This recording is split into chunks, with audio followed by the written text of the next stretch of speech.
James जे फिक्र जा नज़रिए जा जदोजहद जा सिंधी अदब ते असर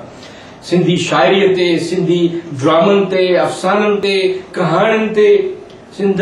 जो भी लिटरेचर है अदब है उन ते जेम्स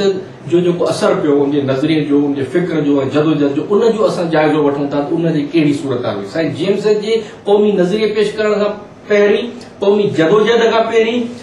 पाकिस्तान थियण खां पोइ शुरूआती तव्हां ॾहाका ॾिसो 40 जो ॾहाको 50 जो ॾहाको 60 जो ॾहाको उन जी सूरत हाल इहा हुई त असांजा शाइर सिंधी ॿोलीअ जा शाइर सिंधीअ में शाइरी करण में पंहिंजी घटिताई सम्झंदा हू फारसी ज़दा अरबी ज़दा शाइरी कंदा अहिड़े क़िस्म जी शाइरी थींदी हुई महजबी तुंहिंजे जबी जहिड़ी जबी नाहे जबी रुगो मीम ऐं जो लफ़्ज़ सिंधी लफ़्ज़ इस्तेमाल थींदो बाक़ी सभु फारसी अरबी शाइरी हूंदी ऐं उहा शाइरी जेका हूंदी महबूब जे चगनि चपनि महबूब जे सर्व कामत सनड़ी लकड़ जहिड़ी चेल इन क़िस्म जी शाइरी इस्तिलाहनि ते मुश्तमिल हुई जंहिंमें धरतीअ जो वतन जो क़ौम जो हितां जी बुख ॾुख गुरबत जो को ज़िक्र ई कोन हूंदो उहा शाइरी कचल रुमानवी इश्किया ऐं आसमानी क़िस्म जे मखलूक ऐं हिकिड़े मुल्क जी शाइरी लॻंदी हुई वो अदब जो हो वो अदब जो हो अजीब किस्म जा तलसमाती तसवुराती अदब जा पान में अंसर रखंदड़ हो इवन असा जो अजीम शान सिंध जो कौमी शायर मुफक्किर शाह अब्दुल लतीफ भिटाई उन सा भी यह हालत कई हुई ता शाह जे रिसालन जा कदीम जेके पुराना तलमी नुस्खा खणी ॾिसो बस माना शाह के बाकायदे इएं करे पेश कयो ॼण को जमायत इस्लामी जो बानी हो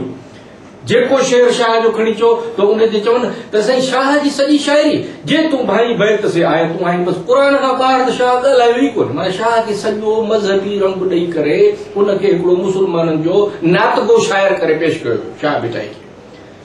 पर इहो जेम्स साहिब जे पैगाम लतीफ़ लिखी करे सिंध जे माण्हुनि खे दुनिया जे माण्हुनि खे इहो ॿुधायो त शाह इस्लामी रूहानी इन क़िस्म जो शाइर न आहे पर हू त हिकिड़ो आलमी पाए जो मुफ़क्किर आहे वो सिंध जो कौमी दानिश्वर है वो सिंध की कौमी सकाफत कौमी अदब कौमी तारीख कौमी मज़ाहिमत जो अलमबरदार नतीजे तौर जेम्स जे फिक्र ऐं जदोजहद खां अॻु जो जेको भिटाई हो जंहिंजे लाइ रुगो इहो मशहूरु हूंदो त माना हर शेर जी हिकिड़ी ज़ाहिरी माना आहे ॿी बातिनी रूहानी माना आहे उन सॼे शाह जी शाइरी जो रंग अंदाज़ मटिजी वियो इहो जेम्स जी तहरीरुनि जो जेम्स जे नज़रिए जो उन फिक्र जो उन जी जदोजहद जो कमाल जो भिटाई खे बि हुन भिटाई करे पेश कयो ऐं नतीजे तौर सिंध जी शाइरी जेका तसवुराती रुमानवी इश्किया शाइरी हूंदी हुई महज़ जेका अवाम जे धरती जे ॾुखनि अहजनि खां कटियल शाइरी हुई उनखे हुन धरतीअ ॾांहुं अवाम ॾांहुं सिंध ॾांहुं मोड़े ॾेखारियो ऐं अॼु उहा शाइरी पसंदि कई थी वञे जंहिंमें धरतीअ जो सिंध जो पंहिंजी क़ौम जो दर्द जो ॾुखनि जो अहजनि जो उपतार थियल हुजे अॼु उहा शाइरी क़ाबिल फ़ख्र तरीक़े सां असांजा शाइर महफ़िलुनि में जलसनि में मुशाइरनि में पेश कनि था भरपूर दाद मिले ऐं उहा सिंधी ॿोलीअ में थिए थी बहितरीन क़िस्म जी उहा उन ॿोली इस्तेमालु थिए थी असांजे अदब जा उहे बुनियाद जेके आहिनि तब्दील करे छॾिया असांजी जेम्स जे फिक्र उनजी जदोजहद उन खां पहिरियों अदब तव्हां खणी ॾिसो ऐं हाणे जो जेको अदब या 70 जे ॾहाके खां पोइ जेको अदब उनमें मज़ाहिमत जो पैदा थियणु वञी उन जे तहरीक जे दौर खां वठी जेका सिंधी अदब में मज़ाहिमत पैदा थी सिंधी शाइरी में जेका मज़ाहिमत पैदा थी उन सॼे जो सहरो ताज जेको आहे उहो सियासी मुफ़क्किर जे नुक़्ते निगाह सां जेकॾहिं असां ॾिसूं त उहो ताज उहो सहरो जेम्स जे सर ते सूंघे त सिंधी अदब ऐं सिंधी ॿोलीअ जे हवाले सां साईं जेम्स जे फिक्र फ़लसफ़े ऐं जदोजहद जा जेके असर पिया आहिनि उहे उन सिंधी ॿोलीअ खे बि जीअंदा बख़्शे चयो जे न त अॼु सिंधी ॿोलीअ जा हशर शायदि ईअं हुजनि हा जीअं भारत में रहंदड़ असांजे अज़ीम सिंधी शाइर जो हिकिड़ो शेर नारायण श्याम जो अला ईअं हो जो किताबनि में पढ़िजे त हुई सिंध ऐं सिंध वारनि जी ॿोली यानी हिकिड़ो मरहलो अहिड़ो बि अची चुको हो पर सिंधी ॿोलीअ खे सिंधी अदब खे सिंधी शाइरीअ खे उन जमूद वारी कैफ़ियत मां उन रुजत परस्तीअ वारे पस मंज़र मां कढी करे रोशन ख़यालीअ ॾांहुं तरक़ी पसंदीअ ॾांहुं क़ौमी तहरीक ॾांहुं क़ौम परस्तीअ ॾांहुं पंहिंजे वतन पंहिंजे अवाम पंहिंजी धरतीअ ॾांहुं मोड़ण ऐं उनजा बुनियाद खोड़ण में जेम्स जी फिक्र शख़्सियत ऐं जदोजहद रहनुमा बुनियादी ऐं फ़ैसिला कुन किरदार अदा त जॾहिं असां जेम्स जे फिक्र जी ॻाल्हि कयूं था त रुगो सिंधू देश जी ॻाल्हि नथा कयूं असीं चवंदा त उन जा तारीख़ी पहलू आहिनि, उन जा अदबी पहलू आहिनि, उन जा सकाफ़ती पहलू आहिनि ऐं उन जो बक़ौमी मज़हबी मुख़ालिफ़ पहलू आहे। नज़रिए जो बक़ौमी मज़हबी नज़रिए जो मुख़ालिफ़ाणो पहलू आहे ऐं उहो मुख़ालिफ़त महज़ मुख़ालिफ़त न आहे, पर उन जा ठोस सियासी, समाजी, तारीख़ी, साइंसी दलील आहे। त फ़िक्र जेम्स जे पस मंज़र में हिन वक़्त ताईं मूं जेके ॻाल्हियूं रखियूं उहे 5 रखियूं। हिकु त फ़िक्र जेम्स जो ख़ासि नुमाया ॻाल्हि सिंध जी क़ौमी आज़ादी, ॿियो बक़ौमी मज़हबी नज़रिए जी मुख़ालिफ़त, हिन जुड़तू रियासत खे वाउखो करणु, टियों सिंध जी तारीख़ जंहिं ते लीगियन, कांग्रेसियन, मोरखन, दरबारी मोरखन पंहिंजा पर्दा ऐं दज़ चाढ़े उनखे लटण जी कोशिश की, दफ़न करण जी कोशिश की, उहा लट हटाए, दज़ हटाए सिंध जी तारीख़ खे क़ौमी बुनियादुनि ते उस्तवार करे बयान करण जो सहरो साईं जेम्स ते आहे। नतीजे तौर उहे हमले आवर जिन खे हितां जे दरबारी मोरखन हीरो करे ते पेश कयो, जेम्स उन्हनि खे सिंधी क़ौम जो गासिब, ठोरू, हमले आवर पेश कयो आहे। उहे माण्हू जिन खे दरबारी मोरखन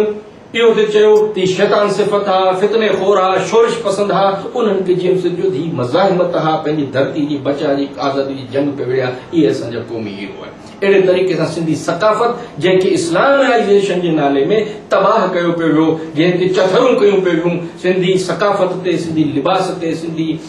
मौसीक़ीअ ते, सिंधी जेको आहे सो हर क़िस्म जो जेको तहज़ीबी पहलू उनखे बि जेम्स वरी बिल्कुलु अहिड़े अंदाज़ सां पेश कयो त हीअ असांजा क़ाबिल फ़ख्र असास आहिनि, हीअ असांजा लिबास, हीअ असांजी उथणी वेहणी, रहणी कहणी, महिमान नवाज़ी, पुरअमन हुजण, इन क़िस्म जूं ॻाल्हियूं। उन खां पोइ जेको अदब ते जेम्स जे फ़िक्र जा, शख़्सियत जा असर पिया, से मूं तव्हांजे आॾो बयानु कया। आख़िरी पॉइंट जेका आऊं तव्हांजे साम्हूं रखंदुसि सा आहे साईं जेम्स जो इहो चवणु त सिंध खे हिकिड़ो आलमी आफ़ाक़ी पैगाम आहे। इहो बुनियादी तौर ते ख़्याल अलामा आया काज़ीअ जो ऐं उनखे साईं जेम्स वधीक तफ़सील में एडॉप्ट कयो त सिंध जियो पॉलिटिकल सिचुएशन जे लिहाज़ सां, जाग्राफियाई देख जे लिहाज़ सां एशिया जो दर आहे ऐं हुन जा विच एशिया, सेंट्रल एशिया सां बि लाॻापा आहिनि, वेंदे ॾोर ओभर एशिया ताईं बि जेको आहे सो सिंध जा लाॻापा रहिया आहिनि, अफ्रीका ताईं रहिया आहिनि, सॼी दुनिया जी ॼट ट्रेड रूट जेका आहे उनजो हब, उनजो मर्कज़ जेको आहे उहा सुरई आहे ऐं सिंध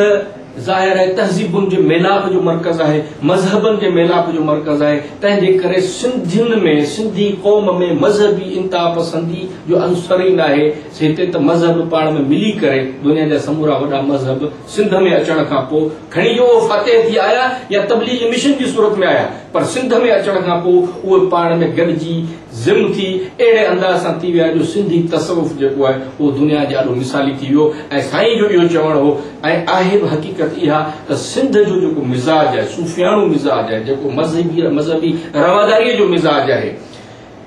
उन मिज़ाज जे बुनियाद ते सिंध खे हिकिड़ो आफ़ाक़ी आलमी पैगाम आहे, उहो आहे इत्तिहाद इंसानी, अमन आलम में तरक़ी बनी आदम, जंहिंजी अॼु जे दौर में असीं ॾिसूं था अञा वधीक ज़रूरत महसूस पई थिए त मज़हबी इंतहा पसंदीअ खे कुचलण जे लाइ, मज़हबी दहशत गर्दीअ खे कुचलण जे लाइ, मज़हबी नफ़रत खे ख़तम करण जे लाइ इहो ज़रूरी आहे त सिंधी तसवुफ़ जो जेको फ़लसफ़ो आहे, सिंधी तसवुफ़ जो जेको पस मंज़र आहे, जेको तरीक़ेकार आहे, उनखे अञा वधीक मुनज़्ज़म कयो वञे, वधीक फ़रोग़ ॾिनो वञे त जीअं मज़हबी इंतिहा पसंदीअ खे चङे तरीक़े सां मोड़ ॾेई सघे। इहा जेको आलमी पैगाम जी ॻाल्हि जेका साईं जेम्स कई, इहा साईं जेम्स जे फ़िक्र जी हिकिड़ो इंटरनेशनल मैसेज जेको आहे उहो इहो आहे त सिंध जेको पंहिंजो क़ौमी फ़िक्र आहे ऐं उहो सॼी दुनिया में इत्तिहाद इंसानी, अमन आलम, तरक़ी बनी आदम जो फ़िक्र आहे ऐं सिंध इन फ़िक्र जे बुनियाद ते दुनिया में हिकिड़ो अहम मिसाली ऐं रहनुमायाना किरदार अदा करे सघे थी, बशर्ते कि उहा पंहिंजे फ़ैसिलनि में आज़ाद ऐं ख़ुदमुख्तियार हुजे।